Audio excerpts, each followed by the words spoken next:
नमस्कार दोस्तों, मैं सौरभ आपका एडी गौता गणित ज्ञान में स्वागत करता हूँ। फ्रैक्शंस इस चैप्टर का ये 8th लेक्चर रहेगा और इस लेक्चर में भी हम लोग वर्ड प्रॉब्लम्स ही कंटिन्यू करने वाले जो पिछले लेक्चर में हम लोग कर रहे थे। काफ़ी इंटरेस्टिंग वर्ड प्रॉब्लम्स है, आई होप आप लास्ट तक ज़रूर देखोगे। तो चलिए शुरू करते हैं। शुरुआत करते हैं आज के पहले वर्ड प्रॉब्लम के साथ। Word problem says that a man walks at a speed of 1/3 kilometre per hour for 2 hours, okay, and then at a speed of 1/2 kilometer per hour for next 2 hours, okay. Find the distance traveled by the man in 4 hours. सबसे पहले question को समझिए। यहाँ पे आपको बताया कि एक आदमी पहले 1/3 किलोमीटर पर आवर की स्पीड में 2 घंटे चाहता है, उसके बाद 1/2 किलोमीटर पर आवर की स्पीड में अगले 2 घंटे के लिए ट्रैवल करता है। तो क्वेश्चन में पूछा है ये टोटल 4 घंटे में वो कितना डिस्टेंस ट्रैवल करता है। ठीक है, ये क्वेश्चन आपको पूछा है। एक चीज़ ध्यान में रखिएगा, कोई भी क्वेश्चन हो जिसमें आपको स्पीड दिया है, टाइम दिया है या फिर डिस्टेंस दिया है, ये तीनों चीज़ें अगर दी है या फिर ये तीनों चीज़ों के बेस पर क्वेश्चन है तो एक बेसिक फॉर्मूला यूज होने वाला है, that is speed is equals to distance upon time. ठीक है, इतना याद रखना। ये फॉर्मूला को यूज करके ही आप इस तरह के क्वेश्चंस को सॉल्व कर पाओगे। अब जाते हैं क्वेश्चन पे। अब दिया है 2 स्पीड 2 टाइम, आपको पूछा टोटल डिस्टेंस ट्रैवल कितना होगा 4 घंटे में। ये 2 घंटे और ये 2 घंटे मिला के 4 घंटे में कितना डिस्टेंस ट्रैवल करेगा ये पूछा गया है। सबसे पहले तो टोटल स्पीड निकालेंगे क्योंकि 2 स्पीड दिया है, तो यहां लिखेंगे total speed is equals to speed 1 क्या है हमारा, पहला स्पीड दिया है 2 1/3 प्लस दूसरा स्पीड क्या है 1 1/2। इन दोनों को ऐड करना पड़ेगा, बट ये दोनों भी मिक्स्ड फ्रैक्शंस है। तो पहला जो काम है हमारा, that is we have to convert this into improper fractions. ये हो जाएगा 3 2 6 प्लस 1 7 7/3 प्लस 2 1 2 प्लस 1 3/2। अब 3 और 2 डिनोमिनेटर एलसीएम कितना होगा, सही है, एलसीएम होगा 3 2 6। कितना होगा एलसीएम आपका 6। अब देखो, अब हमें ये फ्रैक्शन को किससे मल्टीप्लाई करना पड़ेगा, 2 से। वाई, बिकॉज 3 को क्या मल्टीप्लाई करेंगे तो 2 6 आएगा, 2 3 2 6। तो ये पूरे फ्रैक्शन को 2 से मल्टीप्लाई करेंगे, 7 2 14 3 2 6। अभी इस फ्रैक्शन में 2 को किससे मल्टीप्लाई करेंगे तो 6 आएगा, 3। तो ये पूरे फ्रैक्शन को 3 से करेंगे, 3 3 9/6। कोई डाउट है इसमें, नहीं। अब 14 plus 9 is 23/6 kilometre per our. This is your total speed जो आपको आया है। ठीक है, अब टोटल टाइम कितना है हमारे पास, 2 घंटे प्लस 2 घंटे दैट इज 4 घंटे। ठीक है, हमारे पास टोटल टाइम कितना है, टोटल टाइम भी लिखेंगे हम लोग, कितना है हमारे पास 4 hours। ठीक है, ये एक चीज़ है और ये एक चीज़ है। अब हमें निकालना है डिस्टेंस। अब देखो, speed is equals to distance upon time है, और अगर डिस्टेंस निकालना है तो ये स्पीड और ये टाइम क्या हो जाएगा, मल्टीप्लाई। यानी कि what we know is distance is equals to speed into time. Clear है, तो distance d is equals to speed कितना है हमारे पास 23/6 इंटू टाइम कितना है हमारे पास 4। कोई डाउट है इसमें, नहीं। अब यहाँ पे देखो, ये 6 और ये 4 किसी एक टेबल में जाता है, तो 2 3 6 2 2 4। कोई डाउट है इसमें, नहीं।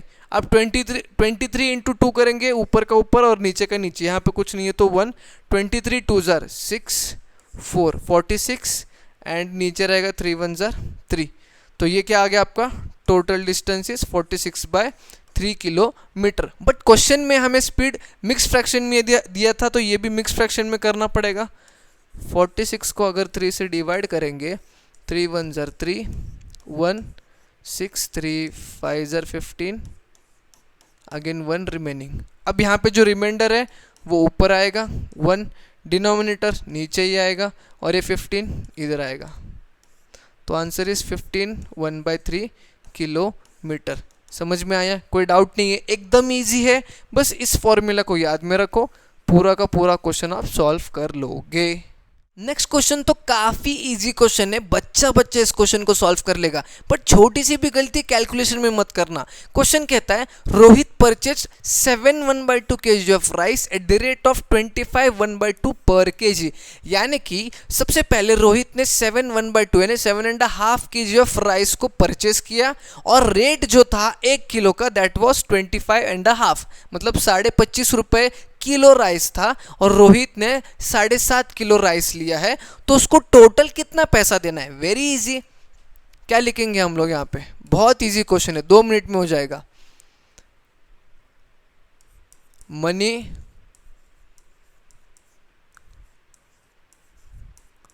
रोहित हैज टू पे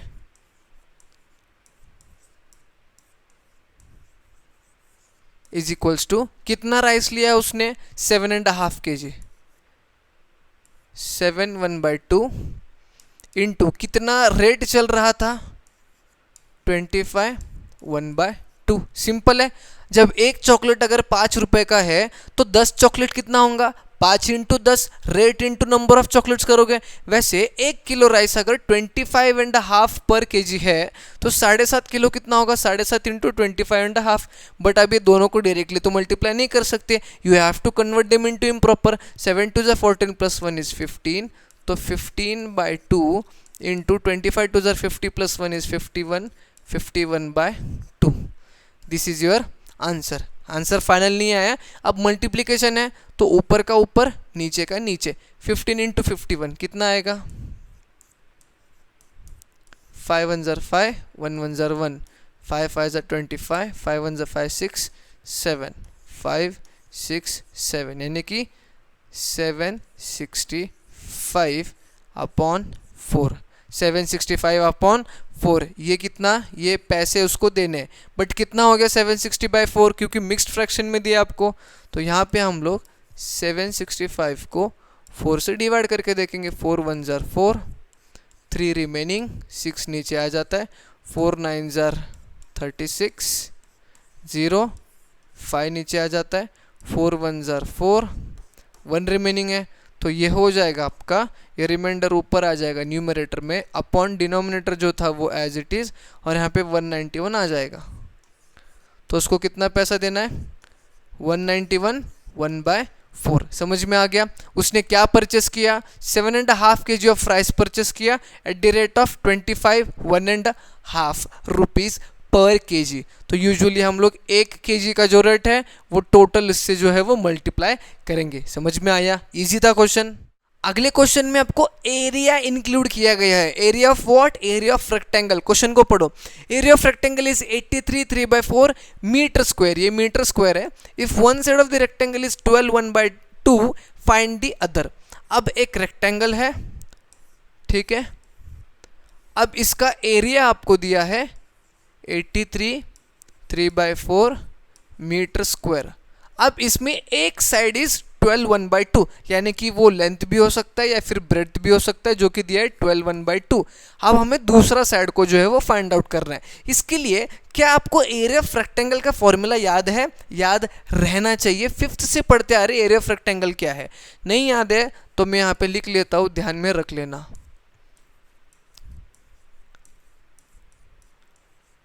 एरिया ऑफ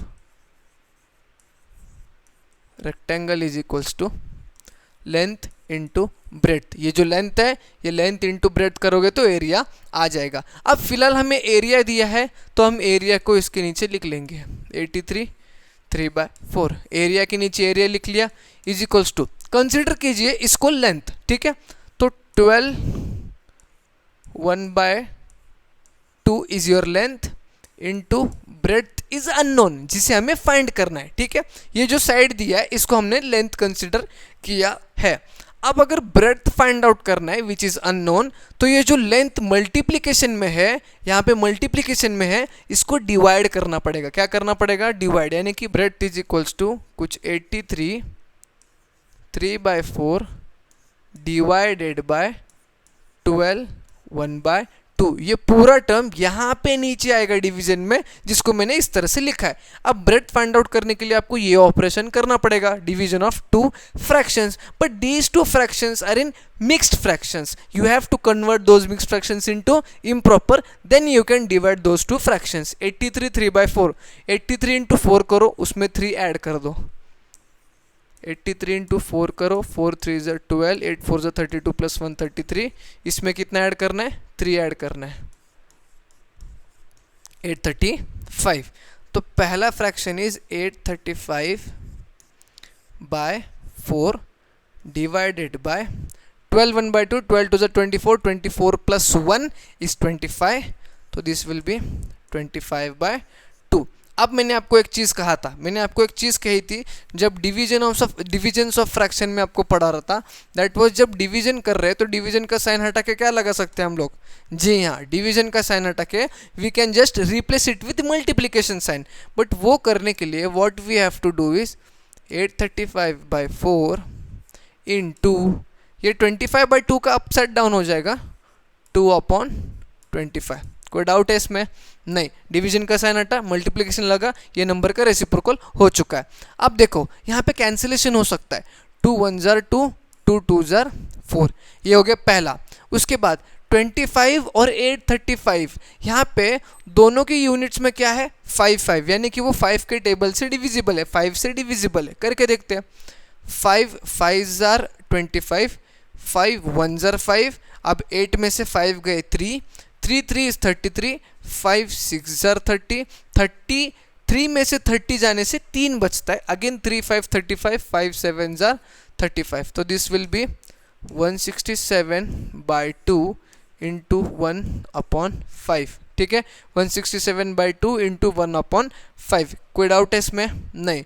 अब 161 into 1 is 167, sorry 167 into 1 is 167, 2 into 5 is 10, your answer is 167/10 metre, जो आपका रहने वाला है दूसरा साइड, ठीक है। अब उसको हमें क्या करना पड़ेगा,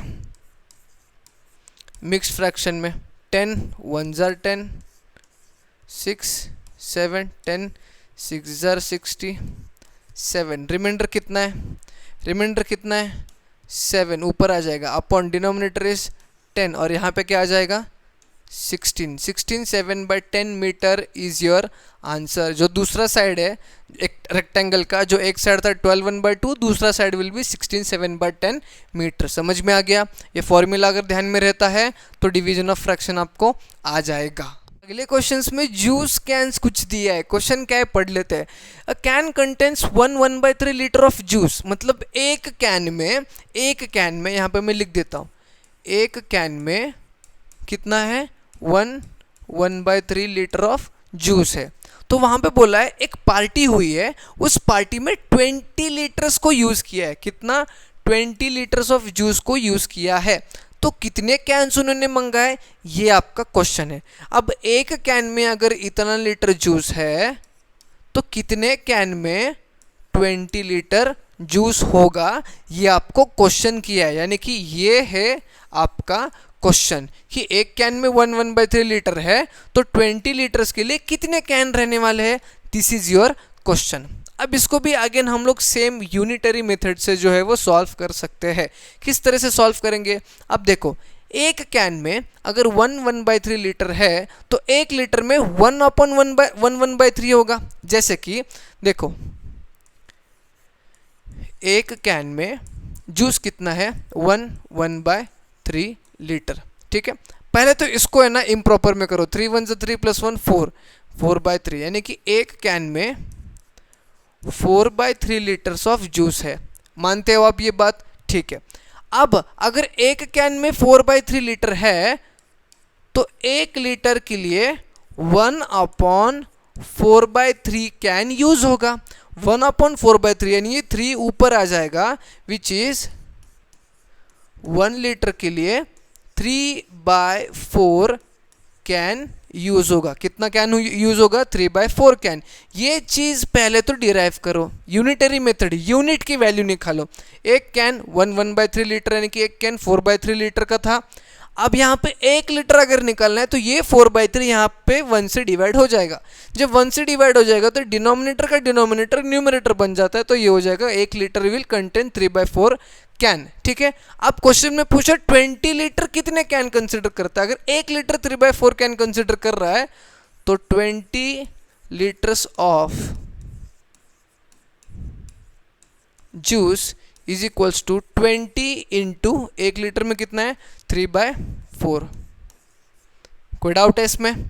1 लीटर की वैल्यू इंटू 20, ठीक है, 4 1 जार 4, 4 5 जार 20, 5 3 जार 15, तो आंसर इज 15 कैंस, यानी कि उस पार्टी में 15 कैंस ऑफ जूस को यूज किया गया है। We have solve this question with the help of unitary method, जहां पे एक यूनिट की वैल्यू निकालेंगे और उसको मल्टीपल, मतलब जिसकी वैल्यू निकालनी उससे मल्टीप्लाई कर देंगे। यहाँ पे 1 लीटर की वैल्यू निकाली, यहाँ पे 20 लीटर की पूछी थी तो 20 से हमने मल्टीप्लाई कर दिया, आंसर हमारा आ चुका है। देखते हैं नेक्स्ट क्वेश्चन भी यूनिटरी मेथड से सॉल्व कर पाते हैं या नहीं। सबसे पहले क्वेश्चन को पढ़ेंगे।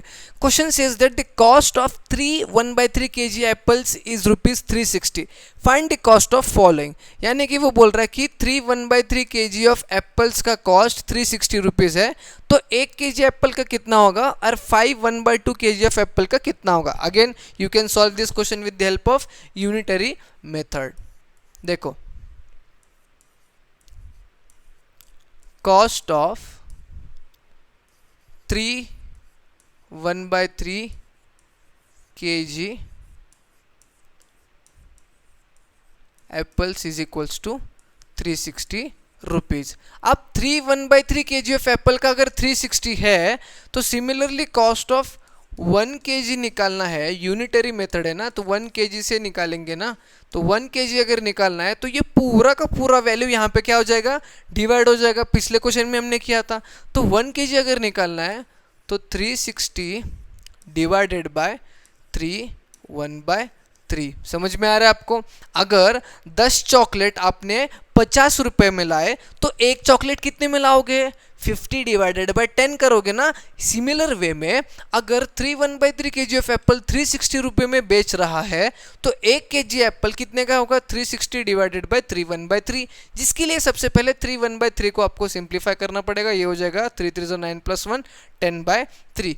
क्या मैं इसको इस तरह से लिख सकता हूँ, 360 डिवाइडेड बाय 10/3 लिख सकता हूँ? जी हाँ। अब आपको पता है क्या करना है, डिवीजन हटा के मल्टीप्लीकेशन, 360 इंटू 3/10 किया हमने। 360 इंटू 3/10, यहाँ पे 1 0 गया।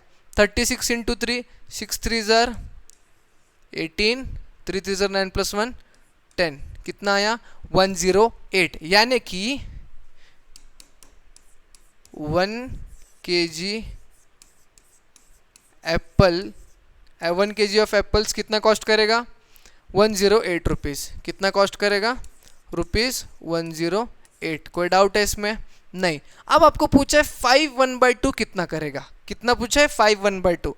Therefore 5 1/2 kg of apples cost 5 1/2 into 108। क्यों किया, कोई बताएगा क्यों किया?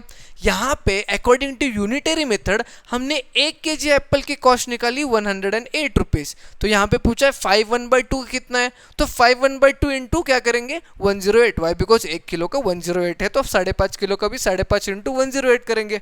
बट ये 5.5 को you have to convert 5 to the 10 + 1 11/2 into 108। अब ये 2 और ये 10 108 डिवाइड होता है क्या, 2 1 जार 2, 2 5 जार 10, 2 4 जार 8, तो आंसर इज 11 इंटू 54। अब 11 इंटू 54 कितना आता है, ₹594। कितना, 594। 1 किलो का कितना था, ₹108, और 5 किलो को कितना आया 594। यहाँ पे कितना आया ₹108, और यहाँ पे कितना आया ₹594। इजी था क्वेश्चन, यूनिटरी मेथड से और इजी हो जाता है। अगला क्वेश्चन को पढ़ते हैं, क्या कह रहा है जान लेते हैं। 25 पेयर्स ऑफ शॉर्ट्स, शॉर्ट्स यानी कि जो शॉर्ट्स पहनते हैं यूजुअली, तो वैसे 25 pairs of shorts of equal size were prepared from 13 11 by 28 metre of cloth, how much cloth was used for each pair of shorts. Very easy. अब वो बोल रहा है 25 pair of shorts, 25 pair of shorts बनाने के लिए इतना material cloth का जो है वो यूज़ किया है, और वो सारे जो शॉर्ट्स बनाए वो सारे इक्वल साइज़ के, ऐसे कि साइज़ अलग नहीं है, सबके साइजेस सेम है। अब 25 शॉर्ट्स बनाने के लिए इतना कपड़ा यूज़ हो रहा है, तो एक शॉर्ट बनाने में कितना कपड़ा यूज़ हुआ, एक पेयर ऑफ शॉर्ट बनाने में कितना कपड़ा यूज़ हुआ, ये आपको पूछ रहे हैं। अब ये भी हम लोग यूनिटरी मेथड से जो है वो सॉल्व कर सकते हैं। अब हम क्या लिखेंगे, cloth required for 25 pairs of shorts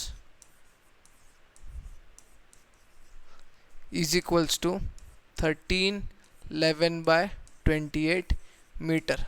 ठीक है, 25 पेयर बनाने के लिए इतना यूज हुआ, तो एक पेयर बनाने के लिए कितना यूज होगा, ये 25 यहाँ पे क्या कर देंगे, डिवाइड। सही बोल रहे हो आप। तो हम लोग लिखेंगे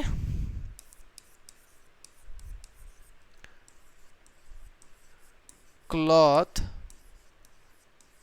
रिक्वायर्ड फॉर 1 पेयर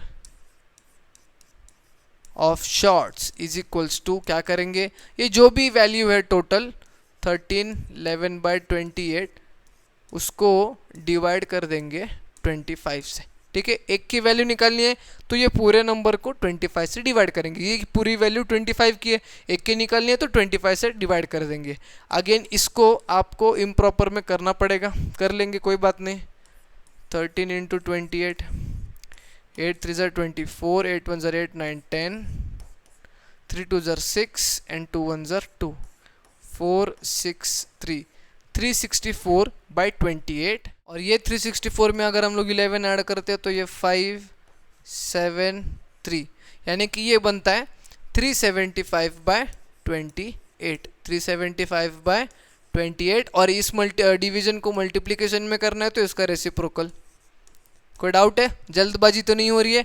इसको कन्वर्ट करने से इम्प्रॉपर में 375 by 28 आया, ये डिवीजन हटाया और इस 25 का रेसिप्रोकल किया 1 by 25। अब यहाँ पे हम लोग 25 और 375 को डिवाइड कर सकते हैं। कैसे डिवाइड करेंगे, 5 5 ज़र 25, ठीक है, 5 7 ज़र 35। अब 37 में से 35 जाएगा तो 2 बचेगा। नाउ दैट 2 एंड दिस 5, 2 और 5 सामने जब लगेंगे 25, तो ये हो जाएगा 5 5 ज़र 25। ठीक है, यानी कि आपका कुछ वैल्यू आ रहा है 75 by 28 इंटू 1/5। अब स्टिल यहाँ पे 5 और 75 डिवाइड हो सकते हैं, जी हाँ। तो 5 1 ज़र 5, 5 1 ज़र 5, 7 में से 5 2, और 2 और 5 जब साथ में लगेंगे तो 25, 5 5 ज़र 25। तो answer is 15 by 28 metre of cloth required है एक पेयर ऑफ शॉर्ट्स बनाने के लिए। कितना रिक्वायर्ड है, 15 by 28 मीटर। कितना, 15 by 28 मीटर। समझ में आ रहा है आपको? तो आज के लिए हम लोग यहीं पे रुकते हैं। आई होप आपको सारे क्वेश्चंस जो है वो मज़ेदार लगे होंगे और किस तरह से टैकल करना है ये भी समझ में आ चुका होगा। इसीलिए इस वीडियो को एक लाइक करिएगा, ज़्यादा से ज़्यादा बच्चों में शेयर करिए, नहीं तो चैनल को सब्सक्राइब करके जाइए। हम मिलेंगे न्यू वीडियो में।